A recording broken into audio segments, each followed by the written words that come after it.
Salaamaaleykum wa rahmatullah. El Hadji Aliou Diané, maire de la commune de Kayi et directeur de la promotion de l'habitat social. tey nag ñu ngi fii ci benn dëkk bu ñuy wax Santhie Ali Fass Ngodiba ñëw fekk sil sunu sëriñ Sidi Lamine Kunta wax dëgg yàlla installé ci dëkk bi tey nag mu am xewal bu mag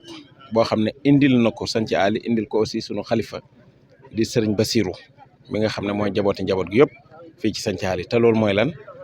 mooy ku ne xam na ne commune Kayi dafa am jànkuwante ak problème mu ndox moom nag ci ay relation ak barkeeg ay dugg-duggam mu fexe ba tey ñu doon rëdd benn mini forage fii ci dëkk bi mini forage bi nag ni ko technicien bi waxee ingénieur bi ni mu ko waxee dana nekk boo xam ne dina am capacité ci mën a joxe ndox waaye du yem foofu rek dana dem ba ci maraîchage xam ngeen ne Sénégal léegi ñetti weer rek ci lay taw juróom-ñeenti weer yom nit ñi dañ koy toog kon maraîchage bi àla kulli xaalin lu ci am solo la kon daal ñu ngi gërëm bu baax sëñ Sidi Lamine Kunta ak xaritam yi nga xam ne yëpp ak njaboot gi nga xam ne jógee nañ Njaasaan yëpp te ki leen représenté di sëñ Abdou Khadr waaye di waa Touba yi nga xam ne ñëw nañ fi ñoom ñi nga xam ne ñoo bokk benn famille bokk sëñ Saliou Mbacké radiyallahu taala anhu muy Mouhamadul Amin Baara Mbacké di xaritam wax dëgg yàlla dëkk bi daal tey jàpp naa ne ay kilifa yu mag teew si nañ fi ñu ngi gërëm aussi chef de village ci accueil bi nga xam ne accueillir na ko sëriñ bi fas yéene ñu yëngu ci développement parce que loolu rek moo ko fi indi su ko defee ñu gën a taxaw ci mu am suuf bu yaatu boo xam ne dina ci mën a bay waaye foog naa xewal yu bëri daal dina ñëw donc daal loolu moo ñu fi indi woon tey ñun nag en tant que mairie commune Kayi avec tout le conseil municipal ñu ngi gërëm bu baax a baax di sant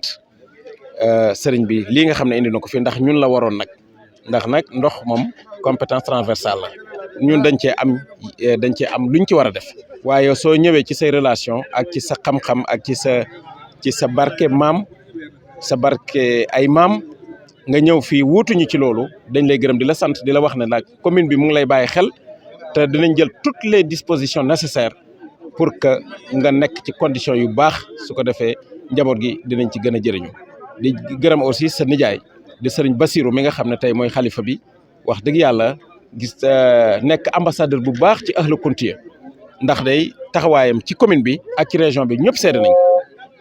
toute l'autorité administrative yëpp seede nañ ko muy madame le sous-préfet muy monsieur le préfet muy monsieur le gouverneur ñëpp seede nañ taxawaayam te li koy firnde mooy ziara annuelle bi bu jotee toutes les autorités administratives ak les élus locaux kenn du tardé ñëpp dañuy ñëw gàmmu gi moom dimension internationale la actuellement donc gërëm nañ daal sant na mini forage yooyu ba léegi sëñ Sidi mi loxoom génnul ci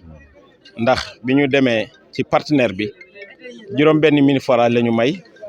ak benn juma ak ñaari salle de classe benn juma bi ak ñaari salle de classe wax naa ko ci discours bi 6 kilos lañ ko yóbbu beneen mini forage bi nag prévoir nañ ko fii waaye far sëñ bi moom tamit wuute ñu ci te bosam moo gën a gaaw te xam naa ne moo gën a ëpp barke aussi